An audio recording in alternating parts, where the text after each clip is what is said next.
How you doing? How you doing? I keep seeing the same questions popping up since the new classified assignment drop. Is the old Glory the best SMG in the game now? And honestly, it's a fair question. The T821 platform is putting up some of the highest sustained DPS numbers we've seen on an SMG in a long time. On paper, Old Glory looks like it should be dethroning everything. But after running the numbers, testing it across different content, and comparing it head-to-head with the usual suspects, the answer is more interesting than a simple yes or no. Today, we're going to dig into Old Glory properly. How you get it, what the weapon actually is, the real DPS comparison against the top SMGs, and the bigger question this gun forces us to ask. What is the best SMG in the Division 2 right now? We're going to look at the data, talk about where on-kill talents actually work, where they fall apart, and why Ouroboros is still sitting in a very strong position even after it got hit with the nerf hammer.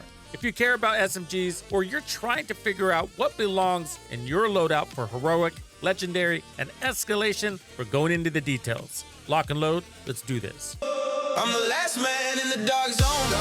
Bag full of junk, call it backbone. Wait. Piece of shit wristwatch. Banditos, what up? Your boy Tux with the Division 2. And first things first, how do you actually get Old Glory? Old Glory is a named police T821. It comes from the new classified assignment called McMillan Reservoir Assault. Every season is dropping 2 new classified assignments in year 8. But these aren't free. If you bought any of the bundles, they're included in those, or you can purchase them individually. And once you complete that mission, you have a guaranteed drop from the boss. Like the other recent classified assignment weapons, it's not currently available from general loopholes or blueprints, so if you want it, you have to run that mission. Now let's talk about what the gun actually is. The T821 family has been in the game for a long time. It's a lower RPM SMG with a larger magazine and a solid base damage with a full set of mod slots. The police variant is the one that got the named treatment with Old Glory. The talent locked on it is perfect, close, and personal, which is a great talent for the SMGs, and this is why. Killing a target within 7 meters grants plus 38% weapon damage for 10 seconds. That's a strong bonus. When it's active, the gun hits very hard. The question is how often you can keep that buff up and whether the base platform is good enough when the buff isn't active. That's what we're going to test. All right, let's look at the numbers. I ran a full comparison across the main SMG contenders using the same normalized conditions. Same expertise, same general build framework, no modifiers, and here's what came out. Before we get into the numbers, I gotta remind you, crossplay is finally coming to the Division 2. But here's the thing. It won't mean much if you don't own the same content your buddies already have. That's where today's sponsor comes in, Eneba.com. If you still need Warlords of New York or Battle for Brooklyn, there's a good chance you can grab them for a lot less on Eneba. I scouted this out. On the Xbox store, this New York DLC bundle is sitting at $39.99. I found it on Eneba for $26.41. And on top of that, they were giving 12% cash back. Eneba works a lot like eBay or Amazon. Independent sellers list their keys, and a lot of them have tens of thousands of positive reviews. There are real safety systems in place here, buyer protection on every order. I know you might be thinking, too good to be true. Yeah, I get it. But Eneba is totally legit. They got 4.4 stars on Trustpilot from over 300,000 reviews. There's also an app called Snacksy where you can play mobile games, earn coins, and redeem it for almost any gift card you can think of. Or you can even cash it out to Eneba. So technically, you are paying almost nothing. They already paid out over $1.2 million in rewards to users. Make sure to use the QR codes on the screen, links in the description. And for Snacksy, use code Tuxedo Bandido for a $10 welcome bonus. Looking at the numbers, the T821 platform is doing something pretty special right now. In sustained DPS, which is what actually matters in longer fights, the T821 is sitting at the top of the SMG list. When we consider the talents, Old Glory comes in at 99.13% of the best sustained DPS in this comparison. That's essentially tied for first. The Burst DPS, it's a little different. The Vector 45 with perfect killer takes the top spot at 5.79 million. Old Glory comes in at 5.24. which is a 10% difference in burst DPS. Where Old Glory starts to separate itself is in the sustained DPS. That larger magazine and solid damage profile lets it stay competitive over longer engagements, while a lot of the high RPM SMGs start to fall off once reloads and real combat conditions kick in. I'm going to quickly take you through the recommended build I have for the Old Glory or the T821 if you're running that one with whatever talent. Personally, I like running my SMGs now with Striker because a lot of them can take advantage of that weapon handling and do a really good job managing the stacks, but not the Old Glory. Not this variant. The RPM is way too slow to manage Striker. You'd heavily lean on a secondary weapon, and the talent, perfectly close and personal, just like Killer, doesn't like you to rotate weapons. I'm running Firewall, and that's to give me access to the Striker Shield, which is going to give me more damage to targets standing in front of it. So just make sure you have all of those handy mods there. Now, I'm not running any armor on this build, but I recommend you put at least one more armor core on the build. And if you have prototypes, run them, obviously. If you don't worry about it. You don't need a prototype build to run this, but this is a 4-piece that's going to give us 15% SMG damage, 20% armor on kill, which is enough, and why I'm not running Gunner. Plus, the backpack is giving us bonus armor and regen. So Apex Predator is going to give you 15% amplified damage just for standing within range of that enemy, which is good because when you tackle your first enemy, you're not going to have your perfect close and personal activated. You need to get that kill. Every kill that point forward is going to give you 5% more amplified damage. That stacks to a max of 5 times. So what you want to do, get your crit chance to 60% and then roll everything else to crit damage. That's the formula. Now, that's really easy to do because SMGs give you 21% critical hit chance, and this has a full set of mods. So I have crit damage mods on mine, but that's also because my pieces are prototyped and locked in. Some of them have crit damage, some of them have crit chance already, so I can't swap or re-roll those attributes. So I'll just show you quickly all of these pieces. Prioritize crit chance, make everything else crit damage.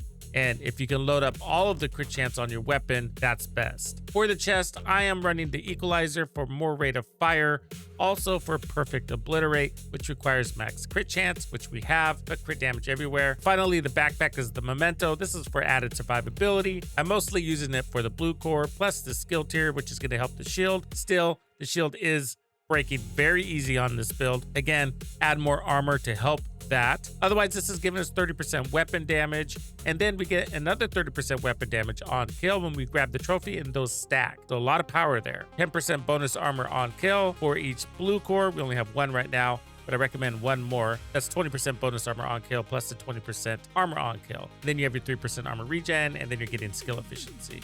So very easy build.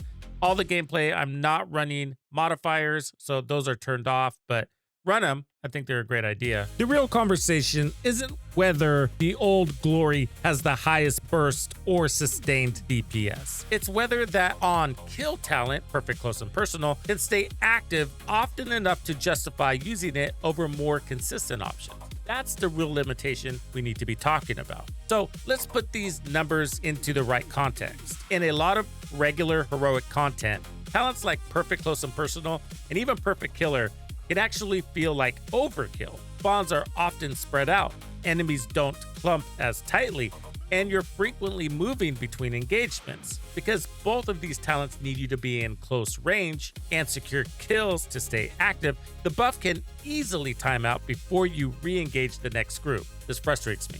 You end up spending a noticeable amount of time without the damage bonus you were counting on. That's why these on-kill talents tend to shine more in dense, chaotic fights, places like the Dust Storm event or Retaliations, where enemies are constantly in your face and kills come quickly enough to keep the buff rolling.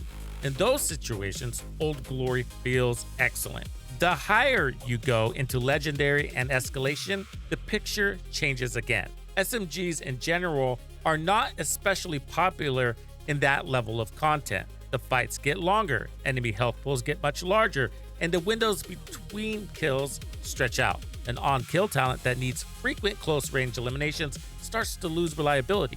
You're no longer refreshing the buff as cleanly, and the advantage you saw on the spreadsheet becomes harder to maintain in real combat. This is also where having a strong secondary weapon matters.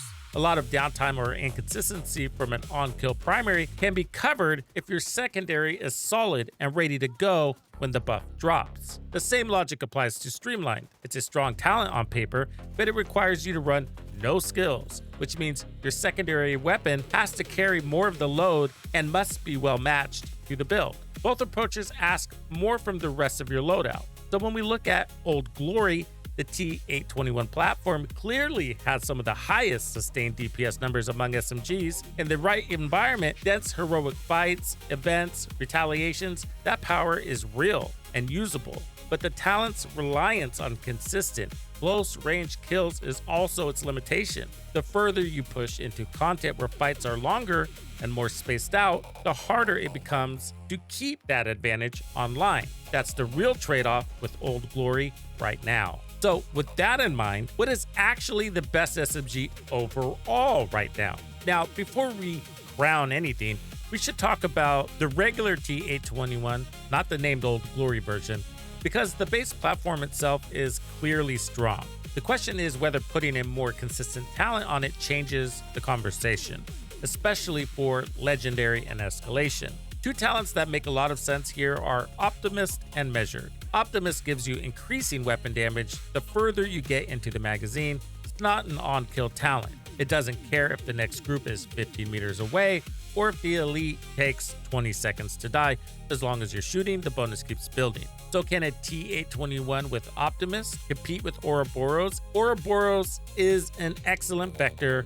The real strength of the gun is the raw package. Got high RPM, good control, and consistent damage output that doesn't rely on getting kills or staying inside a 7-meter window. That's exactly why it holds up better in higher difficulty content. The numbers here are interesting. In Burst DPS, Ouroboros is ahead. It's sitting at about 5.59 million compared to the T821 Optimist sitting at 4.85 million. That gives Ouroboros about a 12.73% advantage. In a short aggressive magazine dump, you're going to feel that extra output. The sustained DPS picture is very different. The T821 with Optimist jumps ahead in a meaningful way, about 3.83 million versus Ouroboros at 3.2. That's over 15% advantage in sustained DPS. That's not a small difference. A big reason for that gap is magazine damage. Mag damage is simply your average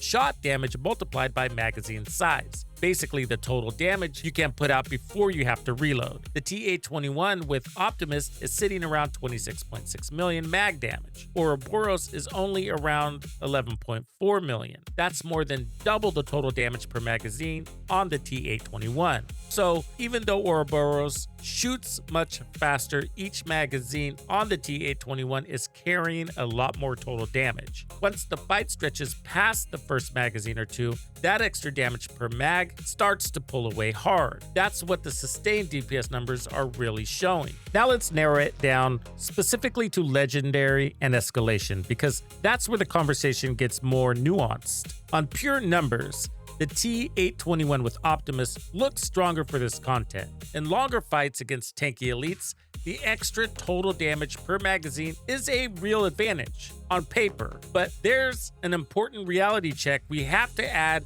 when we're talking about SMGs. SMGs need you to play inside at least 15 to 20 meters to stay efficient. Outside of that range, damage fall-off hits them hard. So if you're running an SMG in Legendary or Escalation, you're already choosing to fight in a higher pressure range where enemies can more easily return fire and punish you. They can rush you. That changes how much value sustained DPS actually has. Dudes that look at builds purely based on damage are going to miss this. In that closer range, even though enemy health pools are big, the safe windows you have to deal damage are often shorter. You're more likely to get forced into cover, have to reposition, or deal with heavy incoming pressure. In those shorter damage windows, the ability to output high damage quickly, burst DPS, becomes more important than pure sustained numbers over a full magazine. This is where Ouroboros starts looking stronger again. Its higher rate of fire and better burst let you capitalize harder on those limited aggressive windows. The T-821's sustained advantage only fully pays off if you can stay on target long enough to use most of the magazine efficiently. And at SMG ranges under Legendary or Escalation pressure, it's more often not realistic.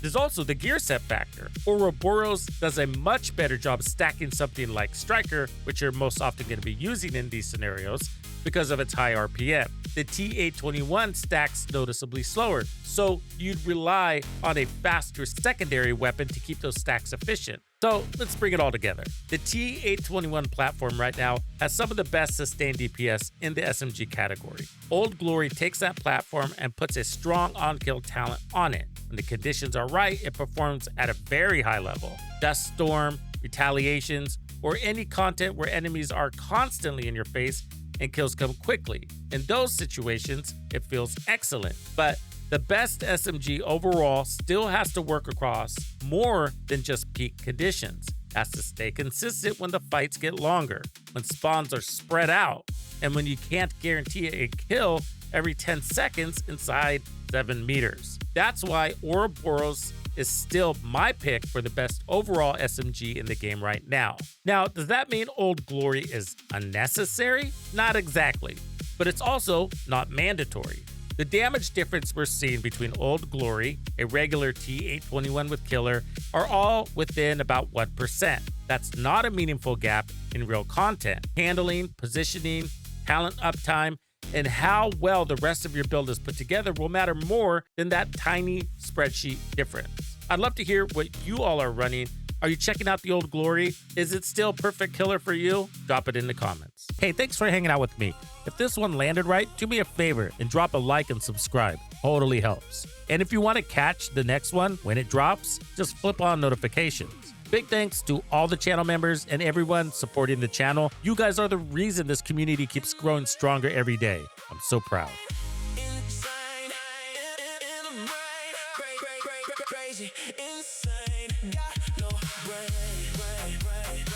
Oh, yeah, if you're digging the music and want access to those really cool gamer music playlists and weekly beat packs, Tux's Players Club is always open. Just hit join or check the link in the description. No pressure though. I seriously appreciate you being here either way. If you're not ready to join but still want to check out the music, I've got a public playlist you can listen to right now. Links in the description. Catch you in the next one. Later.